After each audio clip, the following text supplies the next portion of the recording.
Sa kalmadong umaga ng Abril, habang tahimik ang dagat sa may silangang bahagi ng Taiwan Strait, isang insidenteng yayanig sa rehiyon ang magaganap. Sa gitna ng karagatang pinagtatalunan, isang barkong Tsino ang tahimik ngunit determinadong naglalayag papasok sa eksklusibong economic zone ng Taiwan.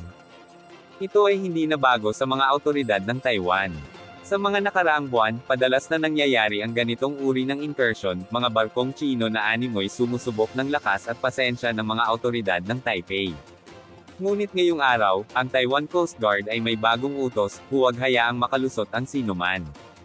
Bago mag-alas 10 ng umaga, tumanggap ng ulat ang Taiwan Coast Guard vessel na Shinbei 009 na may papalapit na barkong Tsino sa may bahagi ng Kinmen. Hindi ito ordinaryong fishing boat, ang sukat nito at bigat ay sapat upang matawag na maritime militia vessel, mga sibilyang barko na suportado ng Chinese military.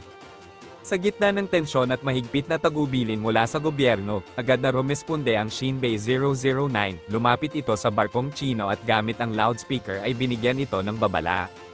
Ito ay teritoryo ng Taiwan, umalis kayo agad o kami ay kikilos.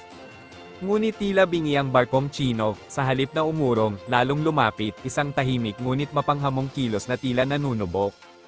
At dito na pumasok ang desisyon na babago sa araw na iyon, isinagawa ng Taiwan Coast Guard ang non-lethal action na matagal nang inihahanda, ang paggamit ng water cannon, mula sa gilid ng Shinbei 009, sumirit ang malakas na bugso ng tubig, hindi basta-basta kundi mataas ang presyon, sapat upang masira ang kagamitan o pilitin ng isang barko na umurong. Sa nangyaring iyon ay mas lalo pang lumala ang tensyon sa dalawang bansa.